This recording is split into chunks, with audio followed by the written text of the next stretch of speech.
So, my point is that I am not amused and convinced by the antics by Bank of Uganda. Oh, you see now the bank rate is now 13%. No, you see now we are... No, sir. You have never been explaining these things before. Because you are saying in the performance of your functions in the Bank of Uganda, you are not subject to any inquiry, or you are not subject to explain to anybody. Even when we called Mr. Mutebile to Parliament to come and explain some matters, he said, no, I can't come. Even when the Solicitor General advised him in writing and copied to Parliament that, you know, you are subject to scrutiny by Parliament, he refused. Instead, he called a few MPs to Entebbe on a retreat, on a workshop, to explain to them a few things about the mission, vision, and objectives of Bank of Uganda, as if we are not the ones who made the law and established the Bank of Uganda. So that was diversionary. That was a diversionary antic to remove the eyes of scrutiny from what was happening there. Now, what is happening now is the sum total of what has been going on. The chickens have come under his watchful eye. He is the one, in fact, before we reach the president, before we reach the Minister of Finance, the first person that should take responsibility is the Governor Bank of Uganda. He should take responsibility now. This is not time to explain. Where has he been? The Constitution gives him authority to put his foot down and say, no, don't touch the reserves. Why is he crying for now at this time, when it is too late? And in the short run, you're saying Parliament must release money for power immediately, even as we investigate other things. Yes, we must find money, because we cannot allow the consumers to suffer. We must find money. It is better spend on that than to spend on non-priority areas which are politically related. But of course, government will find money. All right. You know, this issue of energy and infrastructure is most important in the economy to run. Oh, but even one day lost, it causes a lot of problems. And we have contracts with the IPPs that could damage the goodwill. Absolutely. This is Spectrum on Radio 1. Tonight, Uganda's current economic crisis, what can be done? You can call in now. Our numbers 0414-348-111, 0312-260-390, 0791-909-909. Yes, Spectrum, hello? Good evening. Good evening, your name? My name is Paul. Oh, Paul, you went away so fast. Spectrum, hello? Hello? Please tell us your name and where you're calling from. Hello? Yes? Oh, sorry, thanks, I'm back. Okay. Very quick one. I wanted to check from the panel there. There's been a bit of research wondering how come the currency tumbled in the whole of East Africa. Just going by some of the data I checked out on the internet, it looks like there's a bit of a finger pointing around fiscal irresponsibility or some kind of failure to control expenditures, government expenditures, which probably some people are thinking started with the Uganda government here on the runaway expenditures that happened towards the end of the year, and which spiraled as people tried to buy dollars and speculators jumped in, and then it spiraled around East Africa. I don't know how true it is, but I'll be really keen to know. And then also, concerning the traders' strike, I still think that traders need not to point to foreigners now as the cause of their wars. I think let's not so much fight for protectionism at this time and look at things a little more objectively. I think traders' bottom line is profit at the end of the day. The trader might go and trade in another country. We don't want to be kicked out of Sudan. We don't want to be kicked out of India because they are kicking out Indians. I think at this point we need to be a little calm home and calm down with what is going on and be more rational and work more on fighting the cost that raises doing business or things that cause business to slow down. Spectrum, hello? Yes. Hello? Yes. Your name? Honorable Saul here. Honorable Donga. I want to identify myself with the submissions of my honorable colleague there, Mr. Odhuman, and the previous caller, that it is unproductive to start fighting foreigners, because the moment we start chasing them left, right, and center, they will move away with the dollar and they will let the situation get a little worse. But I had two submissions, quick one. One, I think Ugandans should learn to accept political leaders. When we were walking to work, they were saying we are looking for political capital. Now when they are closing the shops, no one even has the courtesy to thank us that we had foreseen the situation 2 weeks ago. But that aside, I want to say the only way the remedy the Governor Bank of Uganda is giving is like someone crying for pain and you're giving anesthesia and not painkillers. The only way now is to stimulate growth. We need to invest in irrigation. We need to encourage Ugandans to consume local products. If you go to South Africa, you may think the ladies there have bad taste for shoes, but there is a very serious ban on imported shoes, to the extent that they are consuming their local products from Woolworths and local shoe designers. So we really need a serious government that can let Uganda consume at least 40% of its own products before we start thinking of importing. Otherwise, whatever we do, even if the strike continues for another 1 week, the earliest you can start seeing improvement is 3 or 4 months from now. That's the little thing I wanted to add to the people in the studio there. Thank you, Honorable. Yes, good evening. Good evening, your name? Yeah, Jimmy is the name. Yes, Jimmy. Thanks for the discussion this evening. Very much. Yes, okay. Jimmy, we lost you midway. Please do call in again. Spectrum, hello? Hello? Hello? How are you, sir? Very well, thanks. Your name? This is Paul Mugambe calling from Lusera. Yes, Paul. Mr. Edmond, in my view, I see as if it is a bit late for the government to curb this problem, because usually the solutions to foreign exchange fluctuations are usually long term. In the short run, it's very difficult to get them. So it is likely that the shilling is likely to fall further, like in Zimbabwe, and the interventions by Bank of Uganda through pumping in more dollars will not solve the situation. It happened in Mexico and it failed. So the only card I'm seeing that the government has that is likely to come later on is the currency revaluation. That is the solution that will come easily, whereby they will say someone who has 1 million now has an equivalent of 100,000. That is the solution I see in the pipe. Spectrum, hello? Hello. Yes, your name? Yes. Now, I don't know why we're having two same currencies today, because I believe when they printed the new currency, they printed an amount like the old currency, but surprisingly, BOE has failed to withdraw the old currency. So we are using two currencies, and now that one is also causing problems with the economy. Then two, finally, I think they want the Bank of Uganda to retain more money. You know, many people now keep billions of shillings in their houses.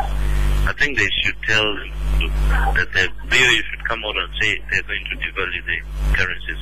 If they do, many people will rush taking money to the banks, then eventually we'll have limited money in terms of people, and the government will take hold of more money. Thank you. Spectrum. Yes. Good evening. Good evening. Your name? Yeah, Jimmy is the name. Now, quick one. Thanks for Honorable Odhuman's submission. One, what has happened is because of government reckless expenditure. You won't run away from that one. Two, people are more sharper these days because of information flow. You remember that even Mutevide had to defend his name in the Financial Times by what he said. Now, you are giving people information now. Do you know how much people are keeping out of the banks? There's going to be a run on the banks because there's more information that has flown across. We lost. We missed a part of what you said. Let's have a final caller tonight. Spectrum, hello? Hello? Okay. Yes, hello? We lost that one as well. Honorable Okello. Yeah, I totally agree that, like, arguments have been that the economy is liberalized. The governor has said clearly that he cannot intervene by fixing the exchange rate, by fixing this and that, because the economy is liberalized. But so, in the same vein, we cannot keep running around saying, no, you are not Ugandan, you are Indian, you are Chinese, yet the economy is liberalized. The bottom line is that the goods these people pass, wherever they come from, the goods these people deal in, wherever the goods come from, pass through customs. And we have regulations, procedures, URA is there to make sure the goods which come into the country are subject to the same regime of taxation at customs border point. So the point of who is here illegally is okay to pursue, but not in relation to the current problem. People must have valid resident status, must have valid employment status here. So I think that one will divert us to, if we try pointing at people who are here as foreigners in respect to inflation and exchange rate. So I think basically what the callers have said, that people should take responsibility. It's about expenditure, it's about the appropriateness of it, it's about the currency. Why should you have two currencies running parallel? Really, why? If it is not that you didn't plan to go into the changeover of currencies, if it is not that you printed money was printed massively in this country. Nobody will ever run away from that fact, because the facts are there. Where has the urgency gone of changing over the old currency, the new one? So you have a country which is running parallel currencies. What does that mean of the management of the country? Bank of Uganda has degenerated into a personal bank. I want to say this. Bank of Uganda is a banker of government. Yes. Yes, it's supposed to be a banker. Banks as well. A bank of banks. Now, in their function, the owner of the treasury is the treasury.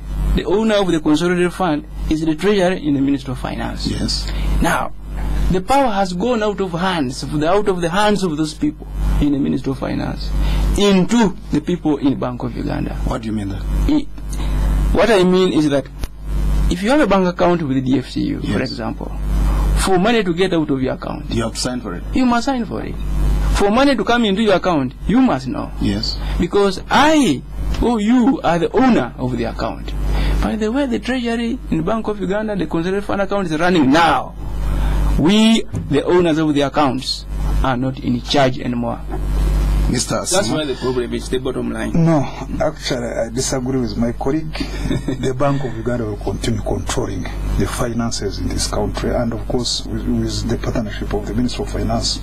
But what I wanted to say is, I wanted to thank Honorable Boto that the issues of irrigation that government has done, even in the financial year, must be looked at seriously. So stimulating growth. Yes, so that we don't remain on the chances of weather. It's not that when it doesn't rain, we don't get food, and that's the problem we have. Irrigation actually should be. Then another issue is, of course, consuming the local products. It is a thing which my colleague Honorable Boto can do, because the issue is that our people are not yet in Uganda. Our people. So we all start wearing kitenges. Yes, our forget people, about ties. Hold on. Our people, like Bob Marley said, they have not yet emancipated themselves from the mental slavery. So they will not. They will not put on the local products unless you assure them that the local products are the better than that. That's why they are dying to be in London than being in Kampala. So the issue is that colonial mentality also works on. But lastly, I want to assure the business people and that the government will continue dialogue with them to make sure that we all survive in this economy. Short of that, me and you, it will affect us. Only that I want also to appeal to them that we who consume their products also, if we go on strike, I don't know how they will negotiate with us. Because you who do what? Who consume their products. Yes. If we decide buying them. If me and you now tomorrow. That means you have to go on a hunger strike. So tomorrow they have stop eating food for about a week. No, not a hunger strike. Yes. Of course. So you cannot buy. So you don't buy. No, I'm saying clothing. If I remain with the few moving bars which I have, and I say they are stopping their strike, they have stopped tonight. So tomorrow me and you, we don't go to the market. Your wife might. So what will they didn't buy a good because I don't think earrings and some other things are essential to me. So I may really. Your wife might go back to her parents. No. On a serious note, do you think the government has over-liberalized? Do you think it should get back a little bit into the economy to stimulate it? Well, you see, the government has to play its role in terms of directing where the economic activity must go. And that's what India did some time back for them to jumpstart the economy. They focused on agriculture, they focused on software. So there has to be leadership. There has to be deliberate leadership to inspire and say we need security, prosperity, and we need happiness. We need enjoyment by everybody. But for you to do that, for you to reap those, you must deliberately lead. You must put money where it matters. You cannot milk a cow unless you feed it. If you want to milk from agriculture, then you must put money in agriculture. The good things that we have talked about, infrastructure in agriculture, dams, irrigation, and all those, we are continuing to blame drought, but we are not putting money in this sector. We will continue saying these are good things, but until we put money there, we will never get out of the problem. Interesting there. So if you don't give grass to a cow, most likely if you're busy milking, you might find that the udder has dried up and you didn't even know what's right. Like Ugandans, you know, when Idi Amin expelled Asians, they went and sat behind the counters and they began to sell and sell and sell, and they were surprised that the goods, ran out of the shelves. They didn't know how the Indians used to do it. They thought maybe they had magic. They sell and things of business people in the agriculture sector. We have to end here. Thank you very much, our guests, Mr. Honorable Albert Odhuman Okello, Managing Consultant at Terra-Firma Consult, immediate former Shadow Minister for Finance, Planning and Economic Development. Thank you for coming to Spectrum, sir. Mr. Stephen Asimwe from the Media Center, thank you for coming tonight. I've been your host, Edmond Chisto. Spectrum will be back tomorrow, but now you can hear the news in English. Do stay tuned. Let's talk about the home of your dreams and how you plan to finance it. Let's discuss money, location, and time frames, and whether you plan to build it